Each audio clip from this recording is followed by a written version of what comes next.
Hai semuanya, kalian sedang mendengarkan Monopod Narazer, Monolog Podcast Narazer Season 7. Ini masuk ke episode 4 dan saya akan melanjutkan sedikit lagi tentang pola makan, eh, diabetes, kegemukan, overweight, obesitas, dan cara menurunkan berat badan dan membakar lemak yang efektif dengan cara yang alami tanpa bantuan obat-obat, tanpa harus menggunakan chemical-chemical yang punya banyak side effect dan tidak herbal, tidak alami gitu ya. Jadi buat yang belum mendengarkan episode 3 yang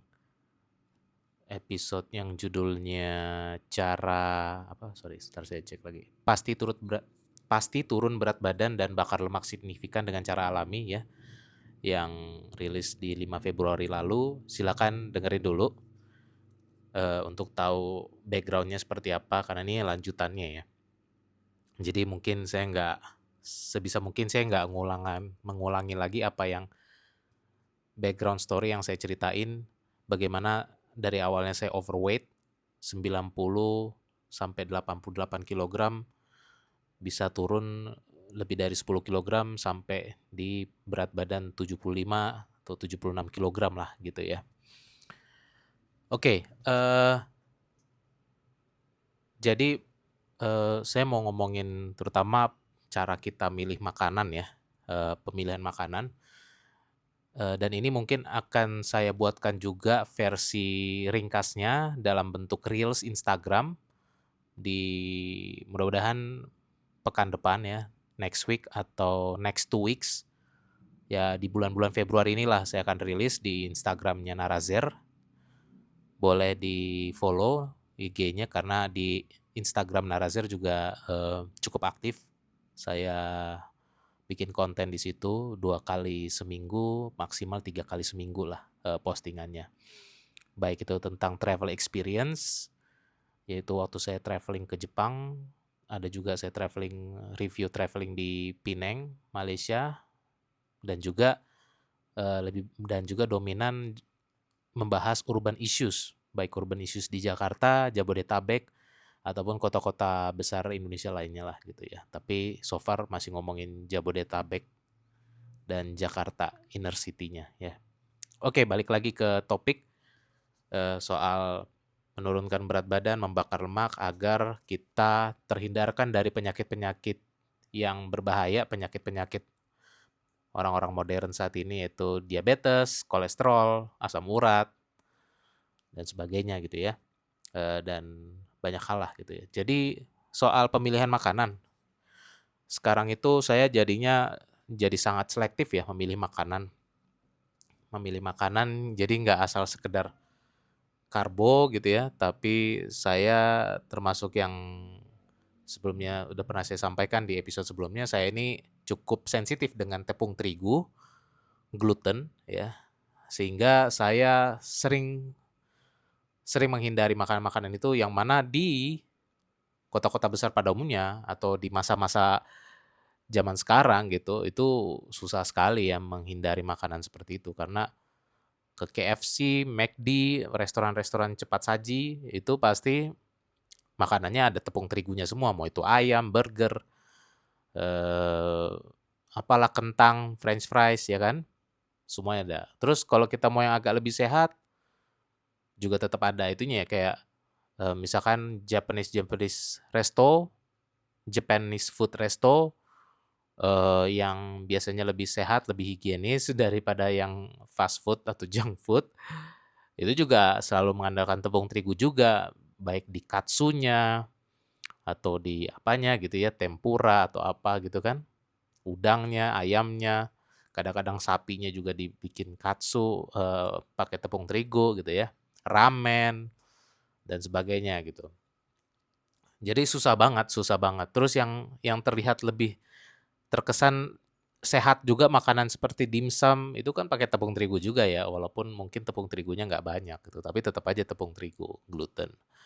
Sementara yang makanan-makanan gluten free itu masih susah banget nyarinya di kafe-kafe, restoran atau apa, dan biasanya relatif mahal kalaupun ada, susah ditemuin, relatif mahal lagi gitu kan. Ya, sesuatu yang terlalu privilege lah buat masyarakat Indonesia gitu ya. Jadi ya seperti itu. Cuman tidak mematahkan semangat, tetap cari dan akhirnya ya kalau kuliner-kuliner dekat rumah atau kuliner-kuliner yang UMKM yang lebih memasyarakat gitu ya, jadi susah juga nyari makanan kan. Martabak, tepung terigu, ya kan? Mau martabak manis, martabak telur, apalagi. Somai, batagor, tepung terigu. Kita belum bicara minyak gorengnya bagus apa enggak. Terus saya juga belum menyinggung soal kalau terlalu banyak makanan pakai minyak goreng juga nggak bagus gitu kan untuk jangka panjang. Karena itu menimbulkan inflamasi juga. Jadi inflamasi itu tidak hanya di tepung terigu tapi juga minyak goreng juga gitu kan.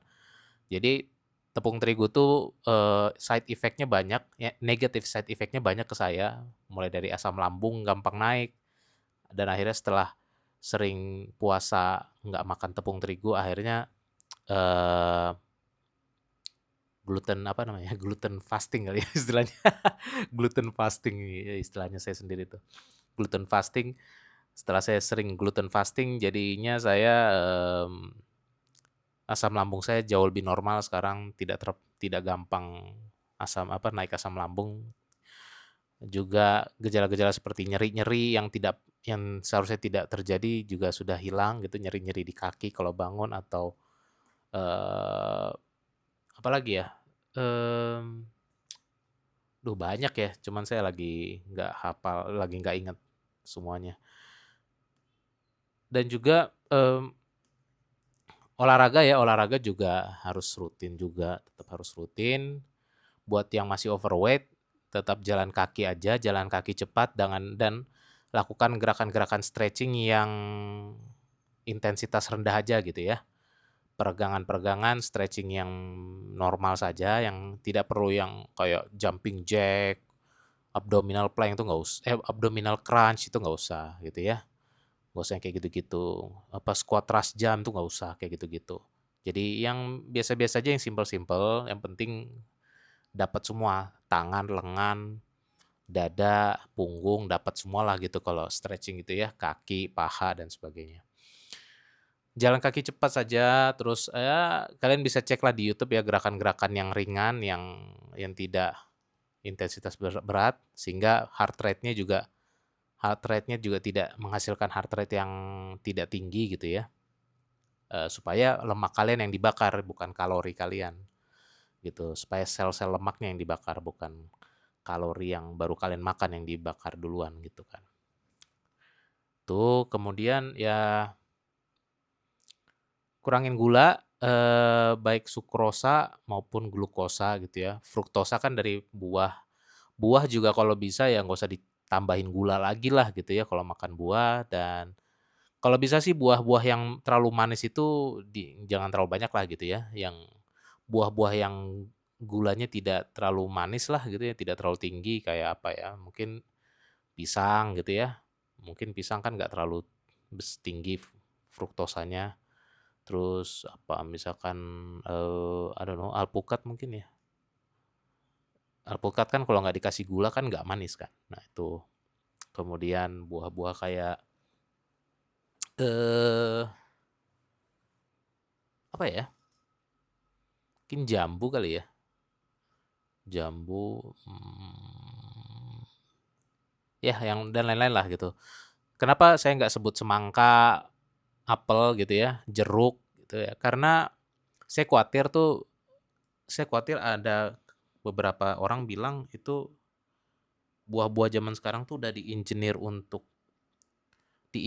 direkayasa secara rekayasa biologi ataupun rekayasa agrikultur itu dibikin terlalu manis, lebih manis daripada zaman dulu, buah-buah yang dihasilkan di zaman dulu gitu. Jadi saya takutnya kandungan gulanya sebenarnya udah nggak alami gitu ya. Fruktosanya terlalu banyak dibikin gitu. Saya khawatirnya itu aja sih kalau buah-buah yang terlalu manis ya. Itu concern saya di situ, makanya kenapa saya sarankan perbanyak makan buah yang tidak tidak terlalu manis atau tidak manis gitu. Gitu. Dan sayur-sayuran juga ya gitu. Nah, Jadi gitu, sebenarnya ini yang jadi PR dan sebenarnya ini juga jadi peluang bisnis sih buat orang-orang yang bisa menangkap bisnis ini bahwa, harusnya ada restoran-restoran yang spesialis memberikan makanan yang jauh lebih sehat, misalkan tidak pakai minyak goreng, tidak pakai tepung terigu, gitu ya. Sehingga ya sehingga jadinya, budaya makan sehat itu jadi mulai mewabah di mana-mana gitu, mulai dinormalisasi dan mulai mewabah gitu, jadi tren lah gitu ya, mendingan jadi tren tuh makanan sehat gitu. Misalkan no more fried rice gitu ya, nggak ada lagi nasi goreng, mie goreng, eee, adanya bihun bihun bihun putih, kan kalau bihun putih yang bihun kuah gitu, bukan bihun goreng karena bihun kan dari tepung beras gitu ya, jadi lebih aman daripada tepung terigu. Kemudian makanan misalkan white meat ya, ya white meat itu apa ya, ayam, daging ayam, ikan. Nah, ayamnya di apa gitu kan, ayamnya ya digulai mungkin tapi yang tidak digoreng, ayam yang dipanggang, terus ayam ayam sop gitu ya, ayam yang direbus atau apa gitu lah ya. Terus ikan-ikan yang di ya yang tidak digoreng atau mungkin kalaupun digoreng minim minim lah gitu ya minyak gorengnya gitu. Ikan-ikan gitu kan, yang di apalah, ikan-ikan tradisional lah gitu ya, ikan-ikan tradisional, sayur-sayuran dan sayur-sayurannya juga jangan dimasak dengan minyak goreng gitu ya, jangan yang ditumis gitu. Ya mungkin terkesan tidak laku tapi kan ya kita coba positioning niche-niche market aja gitu, coba positioning niche market. Nah itu yang saya rasa masih sangat sulit ditemukan di Jakarta bahkan ya. Saya nggak tahu kalau di kota-kota lain tapi ya di Jabodetabek tuh susah banget nyari kayak gitu. Saya tuh pusing kadang jadi kalau kemana-mana, ya aduh ayam goreng, fried chicken lagi, french fries lagi, aduh pisang goreng, nanti ada cireng, cimol, aduh itulah ya makanan-makanan yang berbahaya. Bakwan lah apa gitu kan. Nanti ada kebab-kebab. Nah kebab-kebab itu juga kan dagingnya juga saya nggak yakin dagingnya juga daging yang berkualitas tinggi karena mereka jual murah dan kebab itu kan pakai tepung juga gitu kan, tepung terigu juga itunya. Ya itunya lah, apa namanya, kebabnya itu ya. White meat. Red meat boleh gitu, tapi jangan terlalu banyak. Dia sediain aja red meat, sapi apa gitu-gitu ya. Ya gitu. Ya gitu sih menurut saya paling yang pengen saya sampaikan. Nggak banyak. Ya kalau ada yang pengen diskusi silakan posting komen kalian di Spotify. Bicara soal tentang pola makan yang sehat, pola hidup yang sehat gitu ya.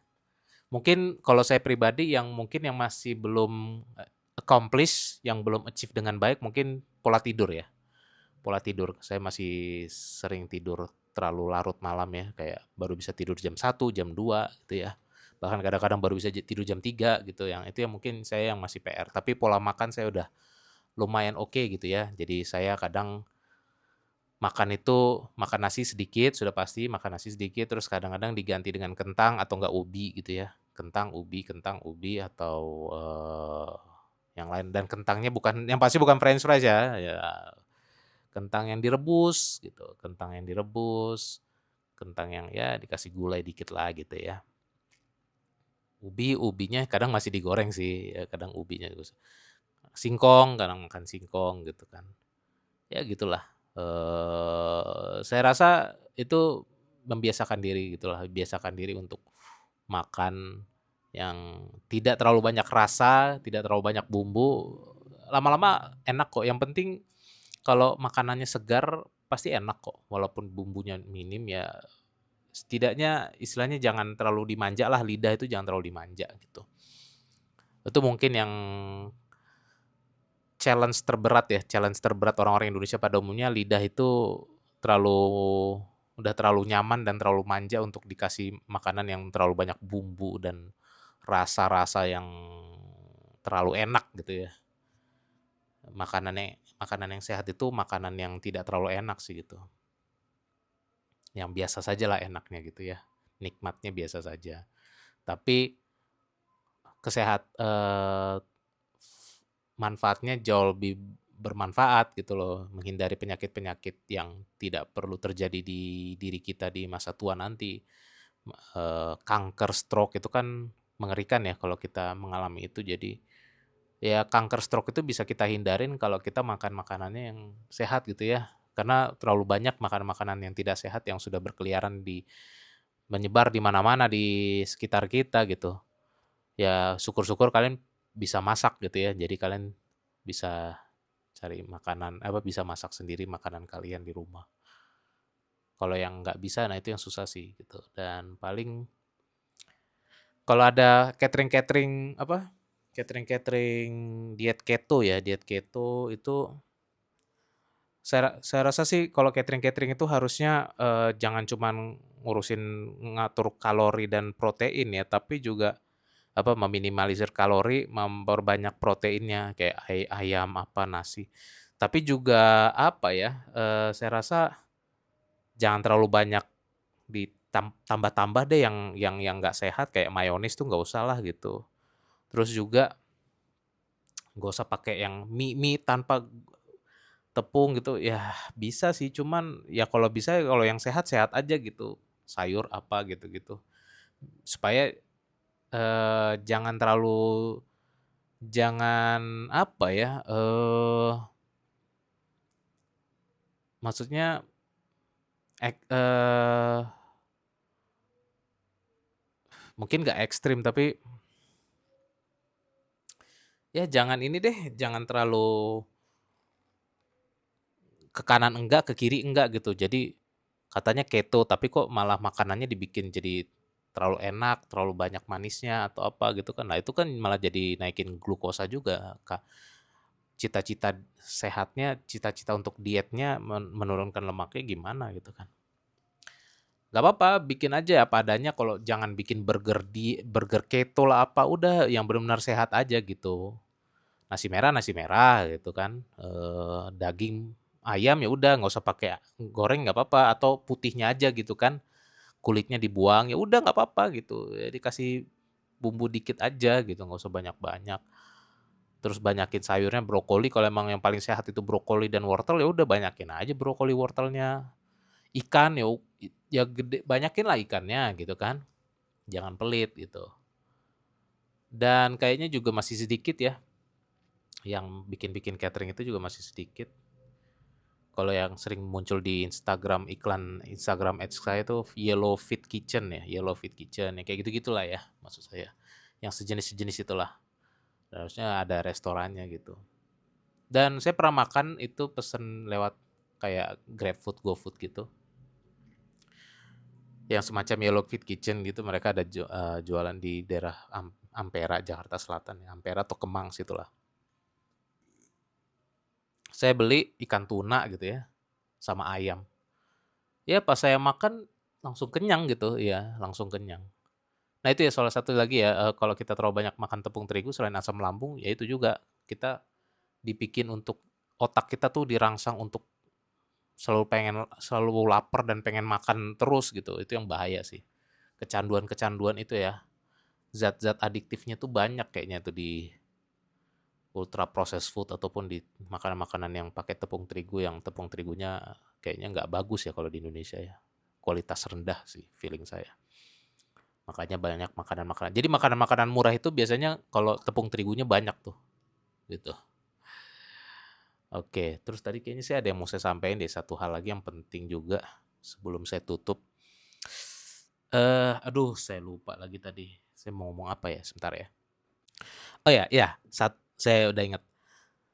Jadi ini ya pengalaman pribadi juga. Kenapa di umur 20-an tahun saya motivasinya tidak terlalu bukan tidak terlalu ya.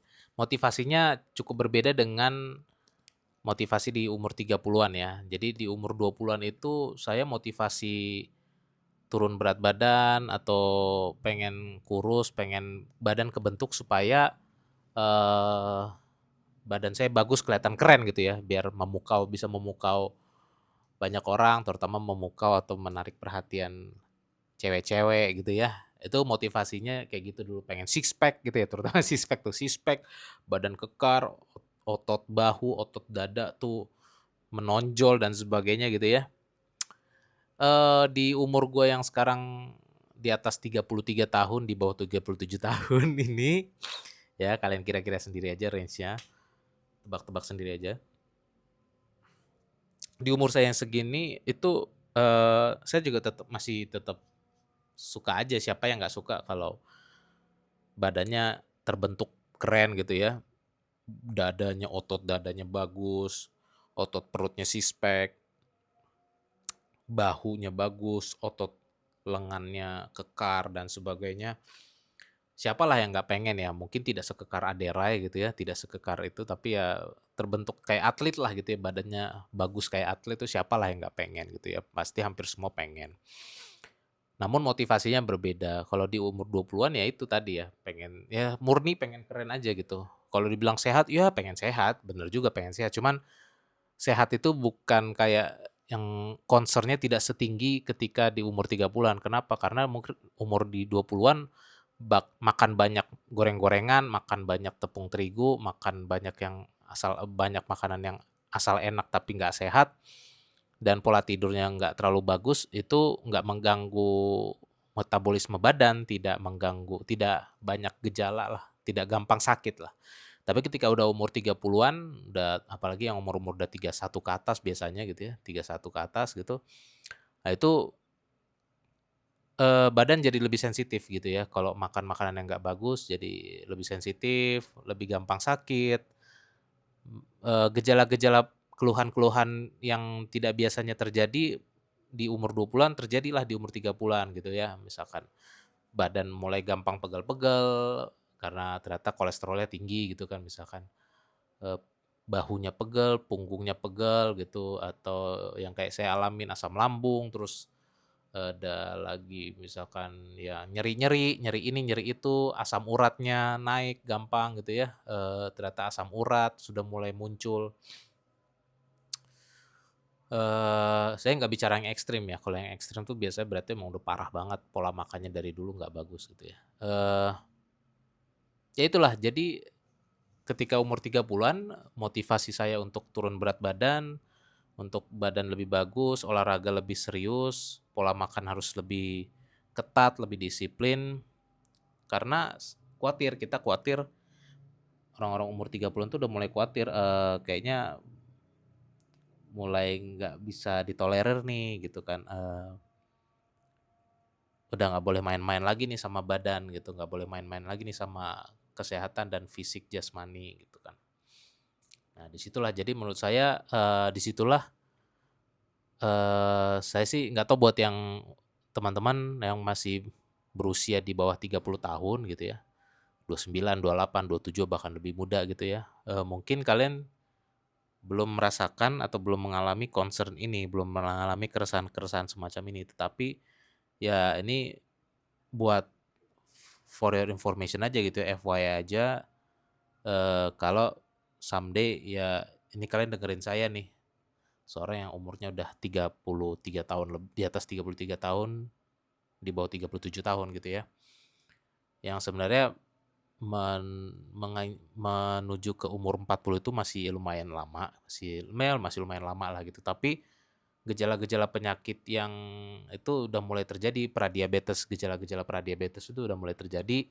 Bahkan waktu terakhir kali medical check up di 2023 sudah kolesterol sudah tinggi gitu ya, kolesterol tinggi, asam urat juga, udah hampir di angka-angka yang udah melewati batas juga, hampir ya, hampir menembus gitu kan, asam urat dan sebagainya. Jadi itu, oh ya, dan juga, oh ya ini yang paling penting nih, kalau kalian sudah mengarah-ngarah pradiabetes atau kandungan gula kita udah terlalu tinggi, kalau kita luka luka ini ya, luka luar ya, luka luar, entah jatuh, entah apa gitu ya, entah kebeset benda tajam sebagainya, atau bahkan kayak cedera gitu, cedera otot, bahkan cedera hampir ke tulang, trauma gitu ya, cedera yang trauma-trauma gitu.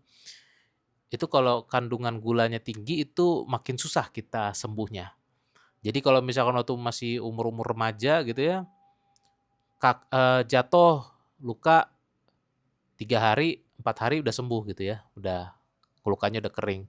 Tapi kalau kita kandungan gulanya tinggi dan umurnya udah banyak, umurnya udah di atas 30 tahun, itu bisa lama. Sembuhnya bisa seminggu lebih, hampir 2 minggu bahkan baru bisa benar-benar sembuh gitu ya. Nah itu harus diperhatikan. Terus cedera juga jadi lebih lama, penyembuhannya, recovery-nya jadi lebih lama. Kalau kalau cedera-cedera trauma otot, itu yang trauma otot yang lumayan ekstrim, sampai bengkak gitu misalkan, itu mungkin, eee, kalau orang-orang yang masih remaja, masih muda banget, seminggu udah sembuh. Kalau ini bisa 2 minggu lebih, kalau yang udah berumur dan kandungan gulanya tinggi di dalam badan tuh, itu gula itu bisa mempersulit badan kita untuk recovery dan penyembuhan diri gitu.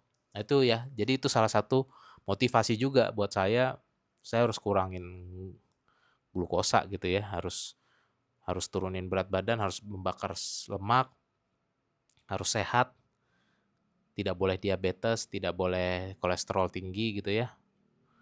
Ya karena itu, salah satunya biar kalau kenapa-napa, luka, cedera, penyembuhan alaminya lebih cepat. Penyembuhan alaminya lebih cepat gitu. Karena saya pernah waktu itu ya cedera, kaki bengkak karena main futsal, kena tackle keras gitu ya. Wah, sembuhnya lama, hampir sebulan. Bahkan sebulan kayaknya, sebulan atau sebulan lebih lah. Mau nggak nyampe 2 bulan tapi ya sembuhnya lama gitu, udah dikasih ini, dikasih itu segala macem, kompres tiap hari segala macem, dikasih adalah kayak kunyit-kunyit segala macam buat mendinginkan itu trauma, pergelangan kakinya kan. Lama banget sembuhnya, kenapa? Karena waktu itu saya juga kayaknya lagi overweight dan glukosa saya lagi tinggi juga tuh, lagi kondisi badan lagi nggak ideal lah gitu ya.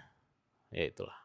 Jadi itu kira-kira ya, motivasi mungkin harus dialamin sendiri kalau itu, tapi kalau buat kalian yang sudah tersadarkan walaupun sudah muda tapi tersadarkan dengan sharing pengalaman saya ini, mudah-mudahan kalian termotivasi walaupun tidak harus nunggu umur 30-an ke atas, tapi kalian sudah mulai termotivasi untuk membuat budaya baru, budaya makan dan budaya hidup yang lebih sehat, sehingga kalian kalau amit-amit kena luka, cedera juga recovery-nya cepat sembuh, recovery-nya cepat, eh, kemudian juga gejala-gejala, keluhan-keluhan penyakit tidak ada, tidak menjadi generasi muda jompo ya, generasi muda dan tapi jompo gitu ya, yang gampang sakit, gampang lemas, gampang apa ya gitu ya. Jadi bisa lebih generasi yang lebih kuat, lebih bugar, lebih sehat gitu. Banyaklah makan makanan yang sehat. Saya saranin juga alangkah lebih bagusnya kalau kalian suka kopi, minumlah kopi yang tanpa gula. Minum teh yang tanpa gula, kopi yang tanpa gula. Kopi itu kan antioksidannya tinggi katanya. Apa antioksidan? Ya itulah. Jadi memberikan manfaat kesehatan yang banyak juga. Kalian bisa cek lagi, banyak artikelnya. Manfaat kopi itu banyak banget juga untuk kesehatan di jangka panjang. Ya gitulah kira-kira ya, maksud saya. Kalau tadi masih belum ngeh maksudnya apa atau ini ya silakan diulang lagi di menit-menit timestamp yang tadi saya bahas. Oke, itu aja so far yang mau saya omongin untuk kelanjutan perihal pola hidup sehat, pola makan sehat untuk menurunkan berat badan secara alami, secara signifikan dalam kurun waktu 3 sampai 4 bulan gitu ya, atau konsisten untuk disiplin makanan dan silakan share atau berbagi pengalaman kalau untuk dalam hal memilih makanan yang mana sekarang susah cari makanan sehat ya. Selektif cara makan sehat, silakan kita berbagi, berdiskusi di kolom komen atau apa gitu ya. Dan dan juga tadi ya olahraga yang bisa kalian lakukan buat yang overweight maupun yang sudah mulai bagus berat badannya ya. Kalau mau ngebentuk badan lebih bagus ya silakan latihan beban segala macam. Eh, ya buat yang bercita-cita pengen badannya bagus kering gitu kan, ya berarti makanannya juga harus bagus gitu ya. Tidak banyak makan makanan yang terlalu banyak tinggi glukosa, tinggi sukrosa gitu ya. Dan hindarin sebisa mungkin ultra processed food, makanan-makanan kemasan yang biasa kita beli di minimarket, supermarket, ataupun pasar-pasar biasa gitu ya. Itu makanan lebih banyak bahayanya daripada manfaatnya sih. Jadi sebisa mungkin kalau udah urgent banget, nggak ada pilihan makanan apa-apa, baru kalian belilah gitu. Kalau nggak ya udah cari cemilan-cemilan yang lebih sehat aja, cemilan-cemilan yang nggak pakai pengawet, tidak ultra proses gitu. Thank you listening my podcast. See you on next episodes in season 7. Thank you. See you soon.